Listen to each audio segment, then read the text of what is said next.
We're going to start with our recordings so that you can watch this video later in the future.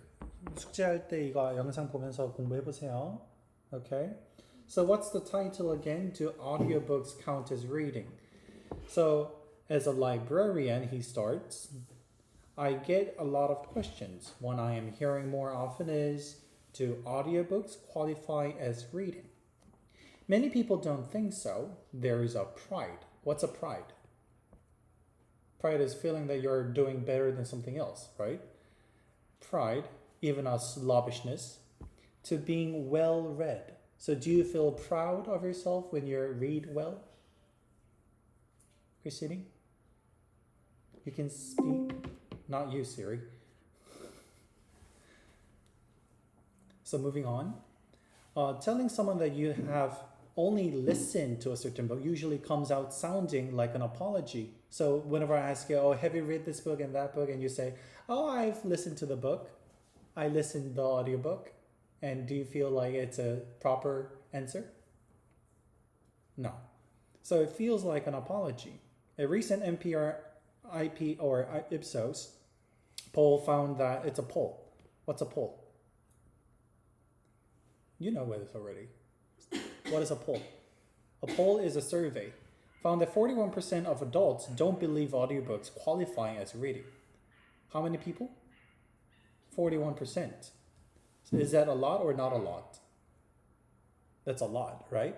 So they don't think reading is reading and listening to an audiobook is not a reading. One friend of mine who argues with his husband over this only once memorably told me that listening to a book felt like seeing a musical in New Jersey instead of a Broadway stage. Do you know what that means? So what's a Broadway? What? Movie? So, yeah. Yes? His husband. Huh? I said his husband. Friend. Like. It's a friend of one friend of mine. Like one friend of mine who argued with his husband. So it's a friend. The friend could be a woman. The friend could be a man. But anyways, his husband, they fought. The friend and the husband. Oh, the friend and the friend's husband. Oh. Do you get it? Yeah. So Broadway is the best known for musical. Okay? So instead of Broadway musicals, they're watching the musical in New Jersey. New Jersey is not known for musicals that much. They do bad musicals according to many New Yorkers. Yes. Why? Because New York people think Broadway musicals are the best musicals in the world. Why?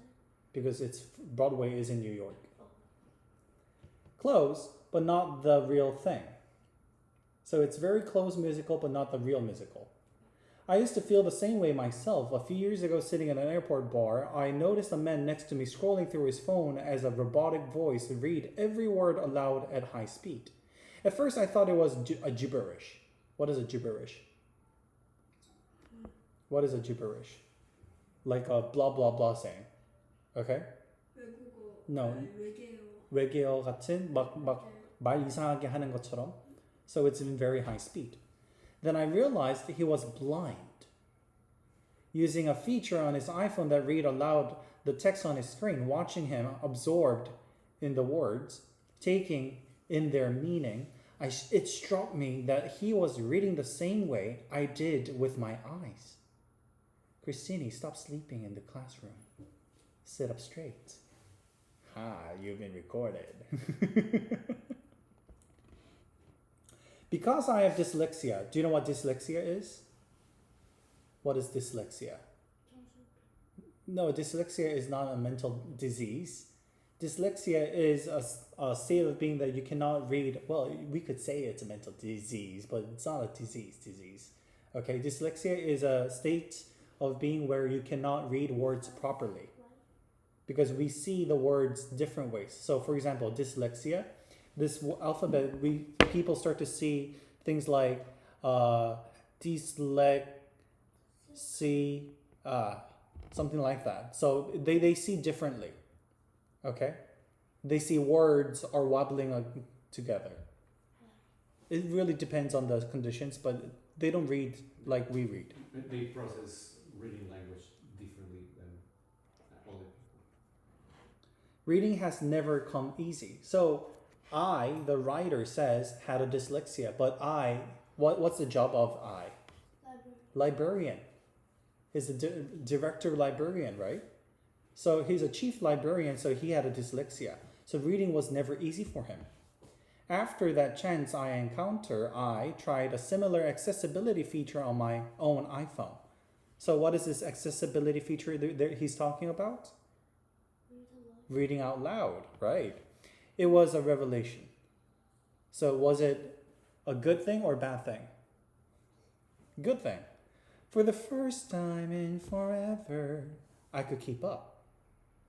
Effortlessly, absorb ideas and focus in a way I hadn't before. My experience isn't unusual. Our definition of reading haven't kept up with how people actually read today. Sign up for the Opinion Today newsletter, blah, blah, blah. So this is an advertisement, you don't have to read. Reading builds empathy. Builds what? Empathy. What is empathy? The ability to feel someone else's emotion, right? Focus, that's another one. And then what? Critical thinking. So these are three reasons why we must read books, to have these three skills: empathy, focus, and critical thinking, according to this librarian. But we seem to enjoy reading less and less. Just like you, Sean. Do you enjoy reading? Or do you just do it just because someone else told you to? Do you enjoy? Really? Are you saying you enjoy just because we're recording this? A recent study by researchers at University College London and the University of Florida, published in iScience. It's not an iPhone, okay? It's a journal website, iScience.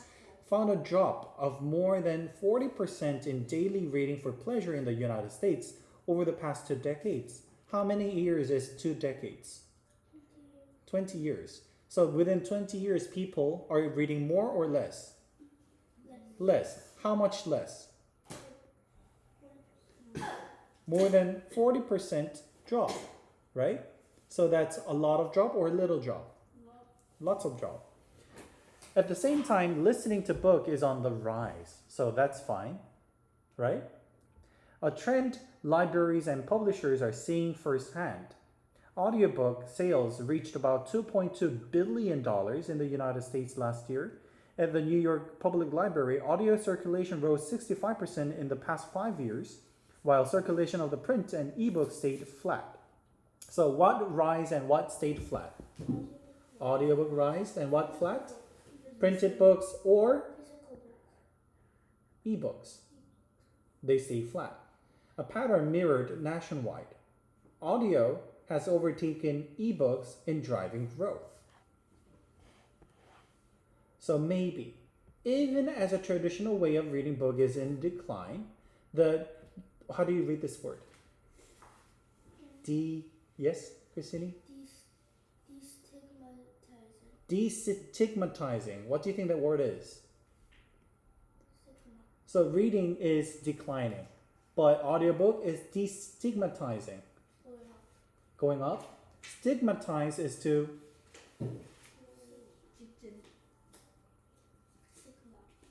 it's not sigma. Stop being the 6-7 words. So destigmatizing is actually going up. We can just assume that, right? Yes. Offers a path toward a more nuanced way of thinking about literacy. Part of the confusion comes from how we tend to think reading works. So, Sean, how do you think reading actually works?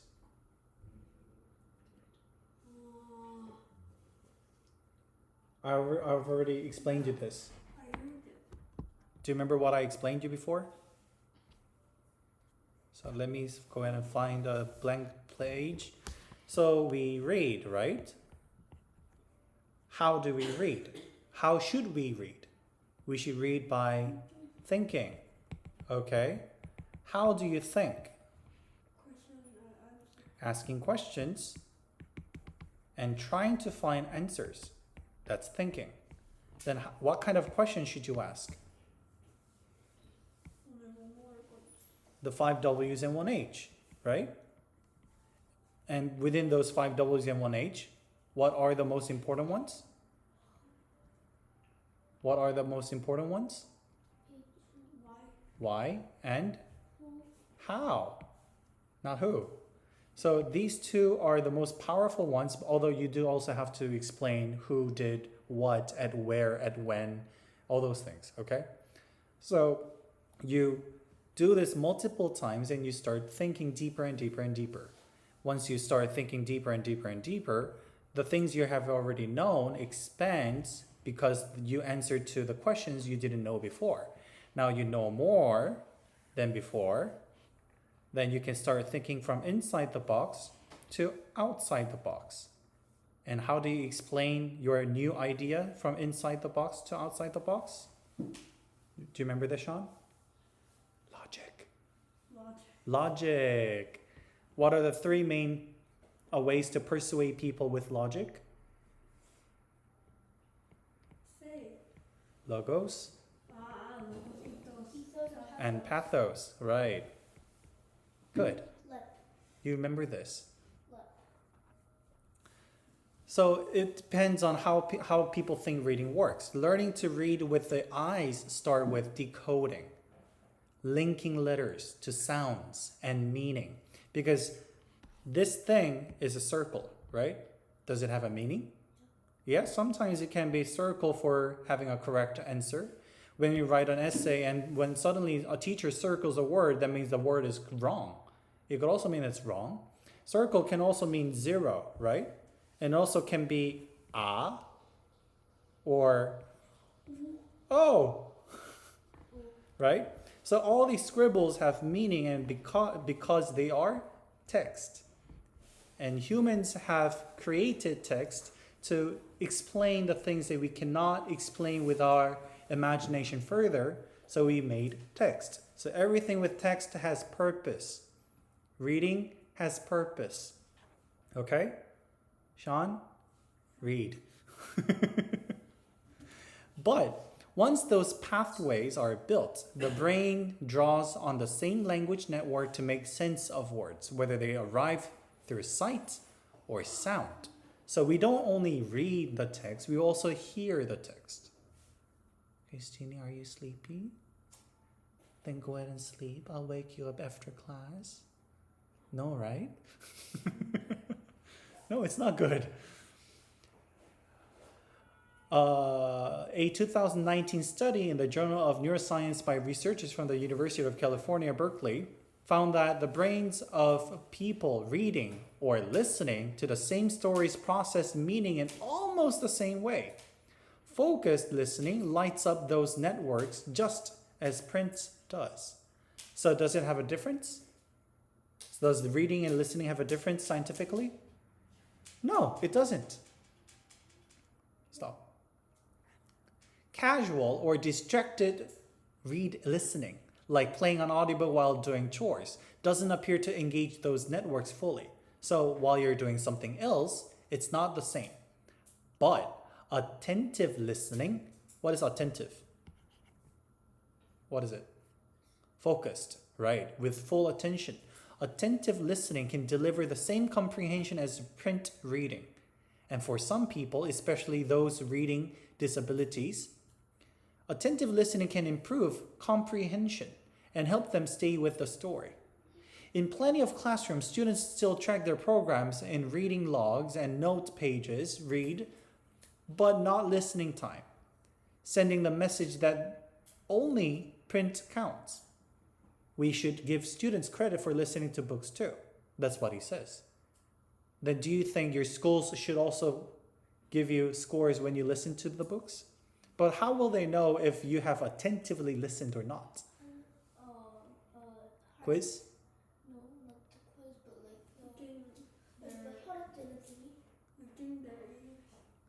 Lifting their ears? Looking to their ears? How are they going to look into someone's ear? Blood pressure? Heartbeat? So whenever students listen to the thing, then we should check their heartbeat and blood pressure so that if we can check if the student is reading attentively or not. Okay, that could be a way. Lie detector. So we're going to skip some parts. We're going to skim some parts and then read here. I now read in a way that works for me. Sometimes I listen, but most of the time I read by hearing the words while following the text on my iPhone or iPad. So he listens and reads at the same time. The text scrolls while a synthetic voice reads aloud, keeping my focus anchored. What does it mean by anchored? Well, yeah. Focused, anchored. So is he focusing or not focusing? Focusing. So anchor is part of the ship that actually stays the boat not floating away, right? Yeah. And my pace steady. It shows I read everything, emails, reports, articles, and books. I read more now than I ever have. Last week alone, I moved along among a few books. I listened to Turning to Birds, The Power of Beauty and Noticing, read by its author, Lily Taylor. And I read Town Country, a novel by Brian, I don't know how to read this name. Schaefer. And Buffalo Hunter by Stephen Graham Jones. Both I heard as synthetic voice while following the text. Sean, read the next sentence. I wasn't thinking about the format. You're not Sean. Oh, yeah. I wasn't thinking about the format. I was simply reading. Okay. Tens of millions of people now read the way I do. Yeah, even Mr. Joseph. I also listen to the articles and also read them really fast. So when I check the articles so that I can give you the articles, what I do is I play the audio file in the 2x times, 2x speed, double speed. And then I read with my eyes really fast. I can do that faster, I think. Yeah. Using tools that let them listen as they follow the text. A shift scientists describe as a bimodal reading. So modal means to help. Bi means two. So if you're reading two ways, is it both helping? Yes. So it's called bimodal reading. Do you get it? Platforms are redesigning reading around text plus audio without ever naming it such. So there's no name for it. So what do you think is a good name for reading and listening at the same time? What? Bimodal reading? No. Then? Audio reading? No. Yeah reading? Like I forgot the name, like multitasking. Multitasking? Sure. A growing share of young people now use captions or subtitles when streaming TV shows or movies. Do you also use captions? No? You don't use subtitles? Even companies once defined to print, like the New York Times and other major publishers, now offer articles read aloud by synthetic voices. We've read synthetic voices many times. What does it mean by synthetic voices? Robot voices. So they're not real human voices, but more of AI voices. Allowing readers to follow along, merging eyes and ears in real time. However, now we have a counter. However, we read by eye, by ear, or both. It all counts. What matters is that the words get in, the brain makes meaning, and the identity of being a reader takes hold. We need more readers, however they get there. Sean, we need what? More readers. Reader. That's it. Was it an easy article? Was it a good article? Little. So do you think this is a good essay? Yeah, it's a well-written essay. He gives a clear point. The thing is, it's a narrative essay. He talks about his personal experience. He talks about his friend. Is it an academic essay? No. Not really an academic essay. So what do you need to learn from his essay? Learn his message, of course. And what else? How about his style of writing? What do you think about his research materials? Wikipedia. Wikipedia? No. Stop using Wikipedia for your essays. I don't. Don't ever use Wikipedia. I don't use Wikipedia. So, his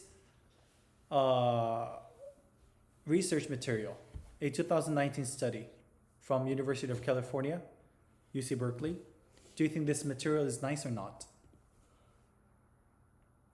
It's very nice. The reading and listening are the same, right? So he does have many, how do I say this, many research materials, but does he say according to? No, how does he elaborate? How does he explain the research material? So he explains on the top, let me just change the color, it's all blue. On the top, he explains that the results and conclusion of the research material, right? And then he explains the research material. He doesn't say according to, but he just gives the evidence. A 2019 study, blah, blah, blah, found, and then that blah, blah, blah. Do you get it? This is one way of saying it, not using according to. Sean? You don't have to use the phrase according to every single time. Okay, so that's it for reading and recording.